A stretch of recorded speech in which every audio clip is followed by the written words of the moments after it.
Okay, next we're going to talk about credit scores. I'll be honest, credit scores is something that I consider not even including when I taught personal finance. What I found out is that students really care about credit scores, and I hope part of what this video does is to teach you not to care about it so much. It's not really such an important thing. And if credit score ends up being a big part of your life, or if credit scores end up being really important to you, what that means is you're probably not running your personal finance scheme very well. In other words, if your credit score is a problem, that means you look like a risky borrower. And I'm hoping that you guys will be so good at personal finance that it will appear that you are not a risky borrower, that you're doing a lot of smart stuff. Okay? So let's get into it here. We're going to try to keep this short if possible. The credit score is a numerical representation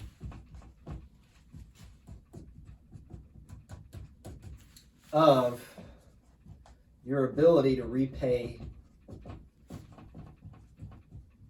debt. Okay?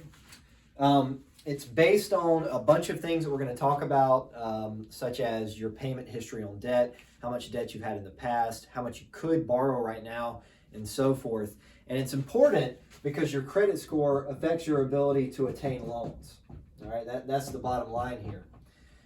So a lot of people are really interested in their credit score because if your credit score is not high enough, you won't be able to get a loan for a car or for a house or for anything else you're thinking about borrowing money for. And again, the reason I think a credit score should not be such an important issue for you is because if you do everything right and you're making good choices, your credit score will naturally be high enough. If instead you're making a lot of bad choices, well, then that's how you have to worry about your credit score, okay? I'm friends with a lot of people who make good personal finance decisions. We do not talk about credit score. We talk about all kinds of things personal finance-wise. We never talk about credit score because if you're just doing things at least okay, credit scores are not going to be an issue, all right? This does not incorporate a lot of things about your potential to borrow. It doesn't incorporate your income, your assets, your age, your gender. It doesn't do any of that, okay? So when it comes to getting a loan, for example, to borrow money for a house, things like your income do matter, but they're outside the realm of your credit score, okay? So the credit score is meant to basically just look back at your borrowing history and the choices that you've made. It doesn't look at your income or anything like that. That's treated separately, okay? Okay, so let's talk big picture here.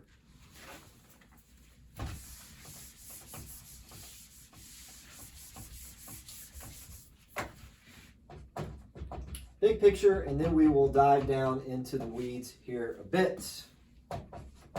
Just as I said, if you do things correctly, credit score won't matter much.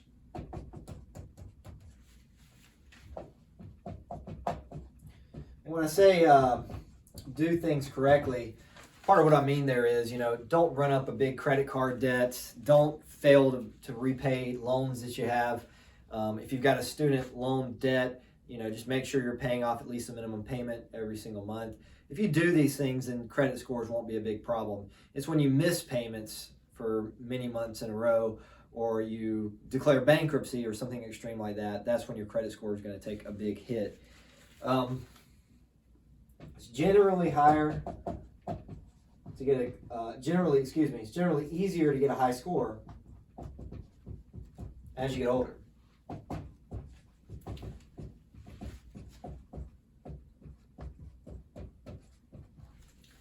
That has to do largely just with the way the credit score is set up. It's based largely on literally your history.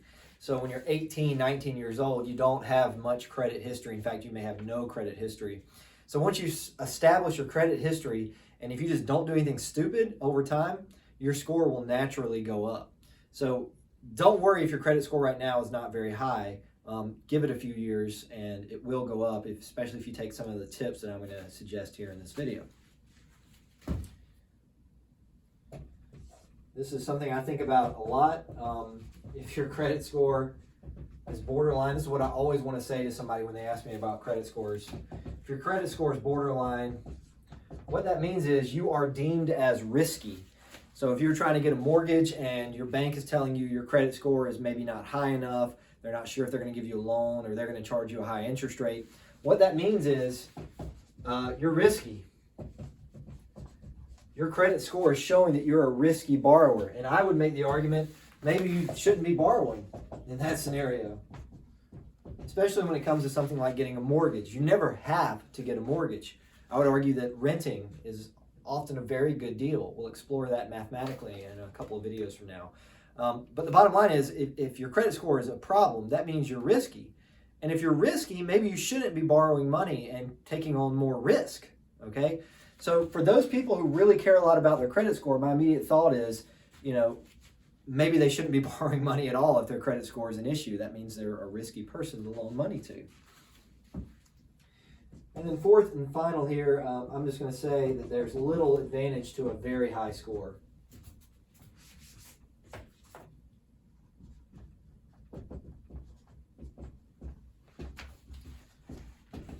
Once you hit a threshold, maybe get it into the mid to upper 700s, generally speaking, there's not going to be a huge advantage to getting a higher credit score. So it's one of those things where it's either a problem or it's not. All right, either your credit score is bad or marginal, a problem, or it's good enough, and then it's not really a problem anymore. Okay, so once you hit a threshold and your credit score gets pretty high, you kind of stop thinking about it, and I'm guessing you guys later in life, you won't be thinking about your credit score very much. It just won't be a big issue to you. The reason the credit score is so much in the news, the reason you see it advertised so much is because so many people are not good at personal finance. They fail to make payments, they take on credit card debt, don't pay it back, they miss payments on a car loan, things like that. That ruins their credit score. Now they're in a situation where they got to try to figure out a way to increase it over time. There's a lot of people that are bad at personal finance, right? And those are the people who generally are really interested in their credit score. Not us, not me and you.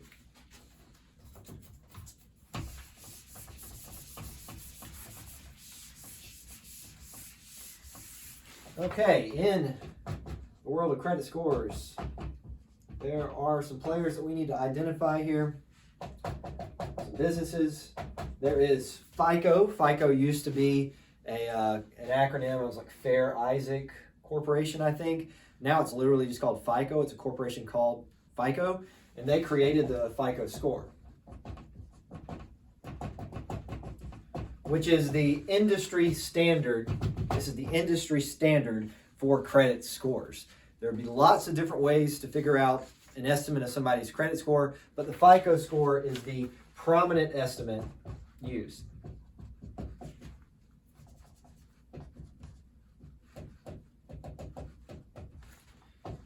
So if you decide you want to figure out what your credit score is, you're going to be figuring out your FICO. There are other credit scores, but they're just not real common.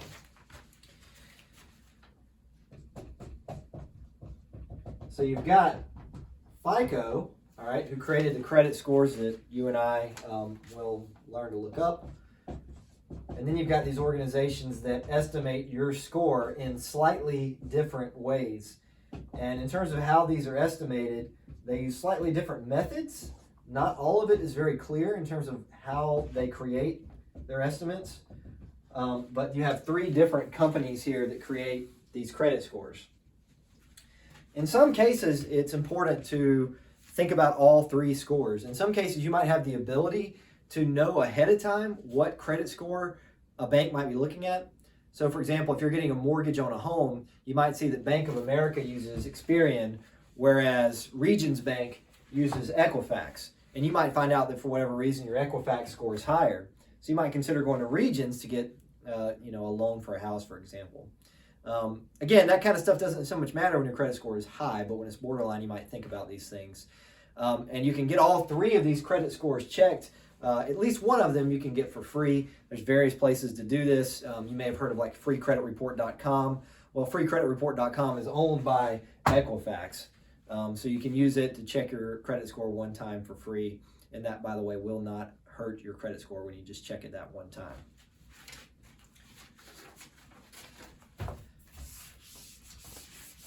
So now let's think about what goes into a credit score. This is going to be a bit of a simplification, as you might have imagined. don't even know for sure how all of this is created. A lot of proprietary data in regards to how this stuff is determined, but here's a good estimate of how this stuff is created, and you can find this stuff online. I'm not making this up. These companies do release information about how the score is created. 35% is based on your payment history. So have you been making payments on time? Have you missed any payments ever? Big red flags. Have you ever had a bankruptcy? Have you ever had a lien against you? The only real big negative on my credit history is me and my wife somehow forgot to pay Mississippi state taxes. When we lived in Mississippi, we paid federal. We had an accountant that year for the very first time, and we thought that they were handling the payment, but they handled the U.S. one, but not the state one. So we basically just forgot to pay state taxes one year, and that put a lien, L-I-E-N, if you've never seen that term, a lien on our account, which basically just said this person did not pay state taxes. That hurts, right? That hit our credit score down a bit, and when we went to go apply for a loan, we had to approve that we had paid off our state of Mississippi taxes before we could get a loan. So a lot of times in this 35%, it's not so much about boosting your credit score, it's about avoiding blunders like the one that I just mentioned. Obviously, if you've been bankrupt at some point, this is going to dramatically hurt your score.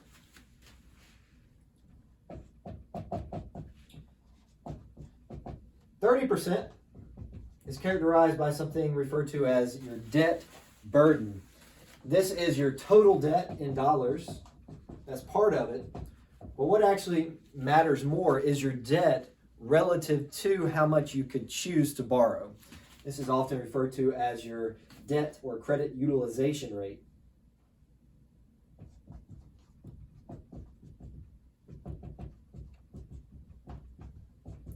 And so this is basically just the percent of your potential money you could borrow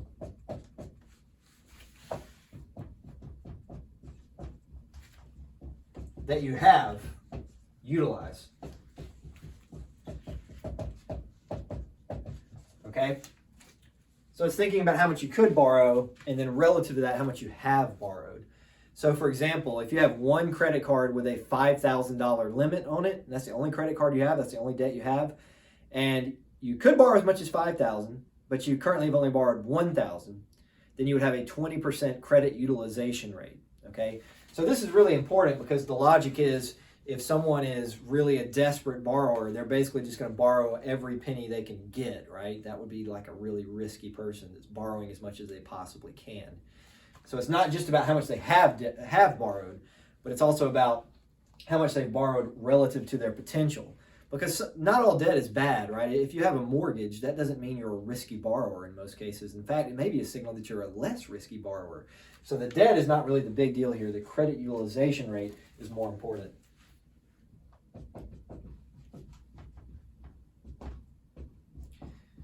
And then the number of account with balances also matters here. This is probably in most cases actually going to be a positive thing. Okay, you can have so many different abilities or different places to borrow that it can potentially be a negative, we think, okay? But it appears that for most people, it's going to be a positive. So what that means is if you have a mortgage, a student loan, and 2 credit cards, 4 different ways to borrow right now, in general, that's going to be better than somebody who only has 2 ways to borrow, all right? Generally speaking. So having more debt is not necessarily going to be a problem when you think about these 3 things in unison, okay? 15% is dedicated to probably the one you could influence the most easily, the length of your credit history. This is just how long there's been a record of you. When me and my wife went to go borrow money for our first house, this is back in like 2014, we went to go see if we could get a loan. The bank looked me up and they were like, yes, your credit score is good, it's fine, you know, we'll be able to give you a loan. They looked at my wife and they were like, you don't have a credit score.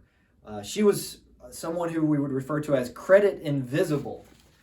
So if you are credit invisible, that means you don't have a credit score. You don't have any indication of any credit.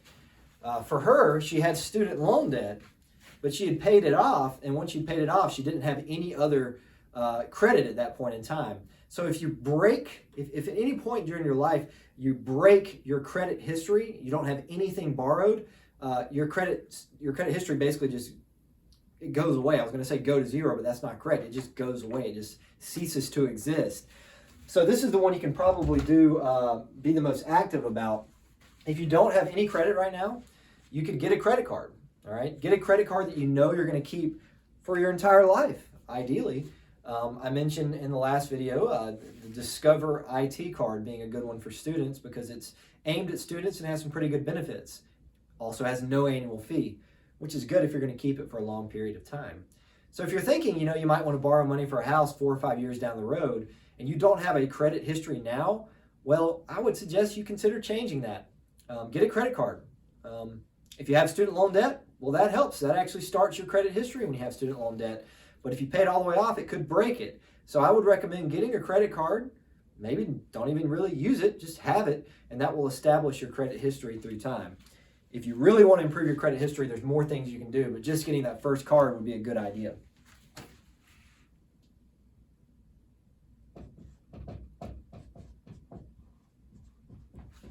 The types of credit used, okay? And this is where things do get a little bit more complicated. Turns out the number of accounts you have is negative. It's an adverse effect when they're all in the same category, okay? So having more types of credit is good, but having many similar types of the same credit is usually bad, all right? So having 20 credit cards and no other credit, usually not so great, but having 4 or 5 different types of credit, a mortgage, student loan, a car loan, a credit card, that would be better, all right? So generally speaking, more types of credit, the better, all right? The idea here is think about how these are all related. If you have lots of different credit, car loan, student loan, credit cards, and you're also paying them back all the time, that's a really good sign, all right? So again, it's not that debt is bad with your credit score. It's just you have to make sure you're paying off your debt. And then the last one here that everybody wants to give way too much attention to is recent searches for credit. I told you guys in the last couple of videos how I have a lot of different credit cards. You'll see I also have a really high credit score. And every time I tell people I have a lot of credit cards, they're like, oh man, your credit score must be really, really bad. No, it affects 10% of your credit score, all right? So if you're doing good things up here, you won't even care about what's happening in this 10%. And furthermore, when you apply for a new credit card, that new application only stays as a relevant factor in your credit score for 6 months. It's not really a big deal, okay? So if you're doing everything else right, it really doesn't matter if you have a bunch of credit cards. Remember, it's not about having a great score. It's really just not about having a bad score.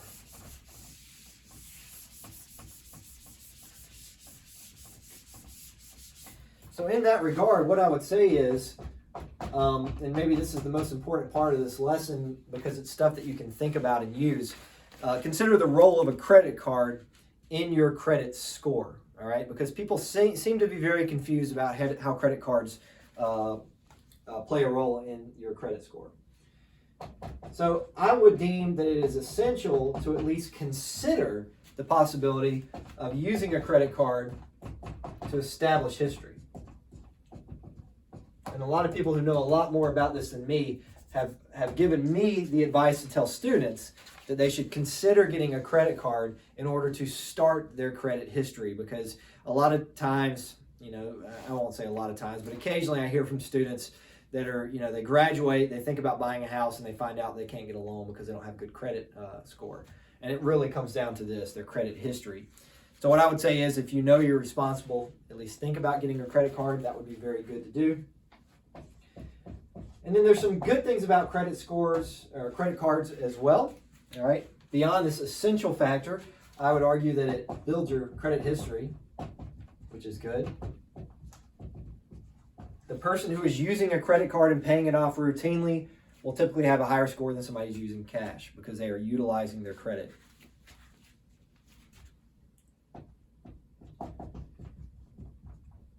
Having a card increases your credit limit.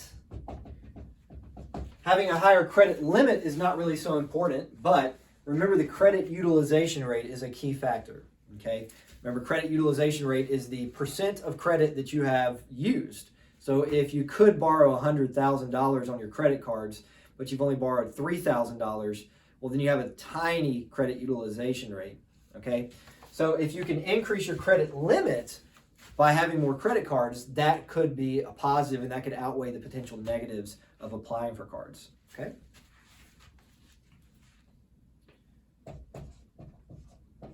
So those are good things about having a credit card. From what I found, though, people more likely seem to focus on the bad, which is your credit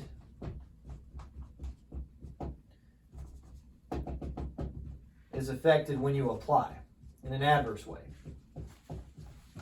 The logic here is if you're out applying for credit cards, maybe that means you're about to go on a borrowing spree, right? So imagine if I somehow could look at your record and I see you've applied for 4 cards in the last 5 days. I'd be like, what the hell is this person up to, right? They're about to borrow a bunch of money and go out to Vegas and just blow it, right? That would look crazy. So that's the logic here, is having credit cards that you've paid off, been paying, is a good sign. But when you apply for a card, it could mean that you're about to borrow a bunch of money. And I don't want to lend to you for a loan, for a mortgage, right? If I think you might be borrowing a bunch of money using a credit card. So this is a potential problem. In regards to applying for credit cards, you may hear of this term here, a hard pull. This is when an agency checks your credit score.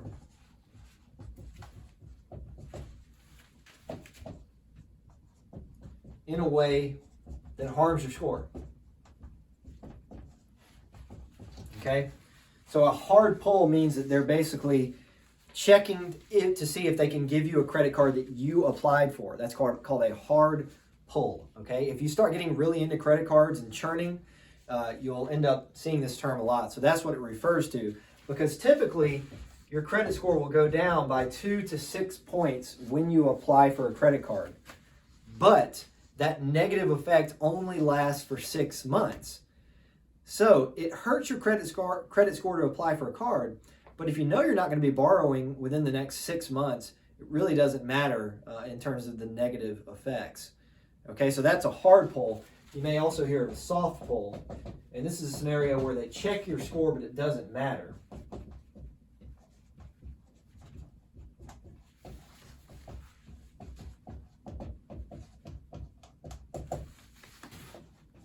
And a lot of times, if you're wondering why we would even care about these terms, well, a lot of times you can actually find out ahead of time if something is going to be a hard pull or a soft pull. Some credit cards actually will be a soft pull if you get denied. So if you apply for a credit card and they say no, at that point it could be considered a soft pull. It could also be considered a hard pull. And a lot of times the only way to find out is to talk to people who have actually applied for these cards to see what's happened to them, okay? So if you really care about your credit score, especially if it's marginal, you can see why you might care about these things a little bit. If your credit score is fine, you probably don't pay too much attention, to be honest.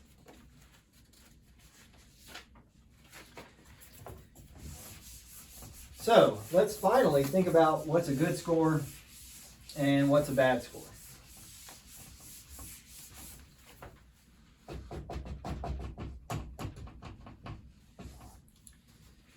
So these scores run from 300 to 850. Okay, 850 would be like the best score you could possibly get. You're like the best lender you could imagine, or best borrower anyone could imagine. And 300, I don't even know what 300 would be like. I've never seen anybody with a score that would be anywhere near that. But I guess that means you are a terrible borrower in that situation. So bad is usually considered 300 to 620. Okay. Poor, 620 to 649. And by the way, you can look up your score and see where you stand here. I hope you're not credit invisible. If you are, you definitely should think about trying to create a little bit of credit. Don't borrow money. Just use a card. Get a card, use it a couple of times, and put it away if you want to. Okay? So there are poor, fair, and good categories. Bad, you basically are not going to get any kind of loan unless it just has horrible terms. Poor, kind of the same deal. In here is where you'll be able to get a loan. Car loans are usually a little bit easier to get. They could check your credit score to see if you're potentially a good renter in some cases.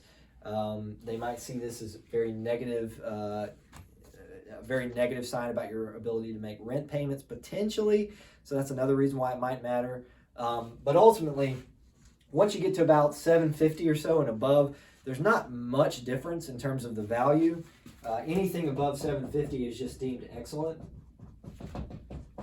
And I can imagine that maybe 750 versus somebody with an 820, maybe there's be some differences, okay? But in reality, if you're trying to get a mortgage, you're probably going to get one in either case, and the interest rate is going to be pretty much the same either way. Occasionally, scores that are lower will get charged a higher interest rate, but again, it's more about the marginal cases in here where it really matters. If you have a 750 and I have an 820, I suspect we'll have the same interest rate on a mortgage when we go ask at a bank, when we go inquire about getting a loan. So why is there so much fuss about credit scores? Well, in regards to the population, about 1/3 fits into the bad category, okay? So again, if you're wondering why credit scores are discussed a lot, if I'm telling you they're not a big deal, well, it's because 1/3 of the population basically is in a situation where they can't borrow at all, and they're trying to figure out a way potentially to improve their credit score. 1/3 fits into this category here, which again, in here you're kind of a marginal case, right? In here you might not be able to get a loan for a car or a house. And then excellent is 1/3 of the population, and these people basically aren't going to have much of any problem getting a loan, at least in regards to their credit score, right? There's other reasons why you might be approved for a loan, for example, your income, but your credit score is not going to be a problem usually once it's above 750. The median score for a mortgage loan is 758, all right? So if you think about taking all of the mortgages that are out there in the U.S. that happened last year, and you took the credit score right in the middle, it would be a 758. So that's kind of showing you what I mean when I say that it only matters when it's bad. Most mortgages on homes are in the excellent category. That's what that's showing you there. You're going to be in the excellent category most likely in a few years, at least in 5 years. So there's a good chance that credit scores really won't be an important part of your life.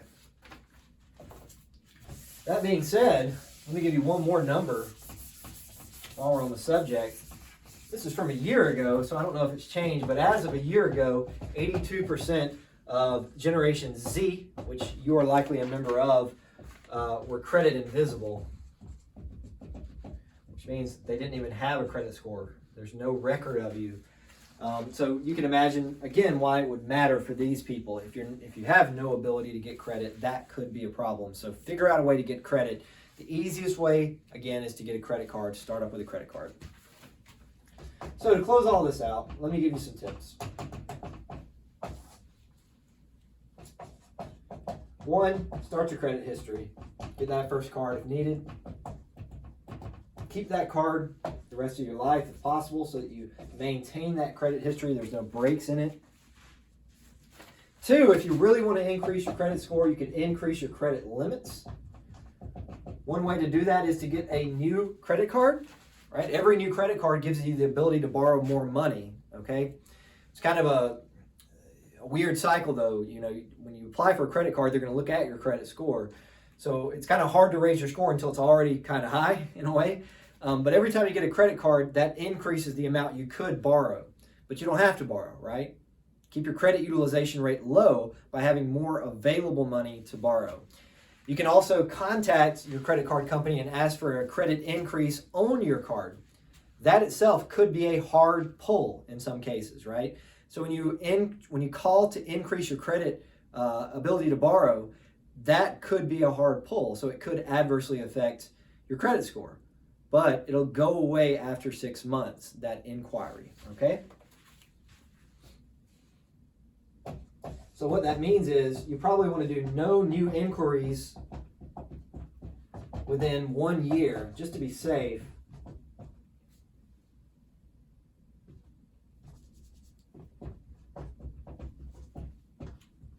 So for example, if you're thinking about getting a mortgage, that's usually the one people think about the most, right? Getting a home mortgage. You might want to basically get new credit cards, try to get your rate increased, do all of those things until you're about a year away from trying to get a mortgage, and then stop. Because every time you apply for a credit card, you get a 2 to 6 point drop on your credit score. but that 2 to 6 points comes back after 6 months. So basically, when you know that you're going to be applying for loans soon, stop so that those points come back to your account. Give it a chance to build back up. So all of that could matter a bit. Certainly the first one could, but I would say the fourth and most important one here is don't do stupid stuff. That's probably the most important one here, right? If you can avoid bankruptcies and liens and things like that on your account, you're going to be just fine. So 4 is really the key feature here, right? If you want to improve your credit score, just don't do anything stupid. By the way, this is good advice for lots of things, not just credit score. Just in case you're curious here, I'm showing you guys my credit score. This is my FICO score with Experian, 816. That's the highest I've ever seen. I don't really know why it's so high right now, and I don't really care that it's so high. Once it gets, into the upper 700s, there's really not much advantage for it being any higher. You can see down here some of the value that I have. So this is my overall credit use. I have $1,729 in credit card debt. But that's not really debt, right? That's just my ongoing balance that is continuously being paid off. So it's not true debt because I'm not really paying interest on it. And I have a credit limit of about $147,000. So I guess that's for my credit cards. I'm trying to think if there's any other debt that could be there, but I can't think of any. So basically, if you add up all the credit cards that I have, I could borrow as much as that right now. And this shows why credit cards can actually increase your score, because you can see here, great job keeping your credit usage under 6%. And what they're referring to there is that credit utilization rate that we mentioned in the videos. So going down here, you can see that it's got all of my open accounts here, all of the accounts that I have. So this is all my different loans and credit cards. I guess for me, all it is really is just my mortgage and then a bunch of credit cards. And then it's got my inquiries listed down here. And so this is the inquiry date, the date that I applied for a Bank of America credit card. And this will officially leave my report 2 years after the original inquiry. So these are the hard pulls being listed here that do drop your credit score just a bit. You can see I apply for a ton of credit cards, right? And despite the fact that there's a 2-year removal date, it's really after 6 months, it stops affecting your score. So everybody gets all worried about how applying for credit cards affects your credit score. Well, in the long run, there's a good chance it will help your credit score if you've applied for a bunch of different loans and applied for a bunch of different credit cards, because it increases your available credit that you could choose to borrow from. It tends to increase your payment history records. So it does some positive things, despite the fact that it does lower your score when you first apply in most cases. So again, there's my credit score. Again, no reason to get too excited because there's not a huge value in having such a high score. It just means that I won't have any trouble borrowing if I need to.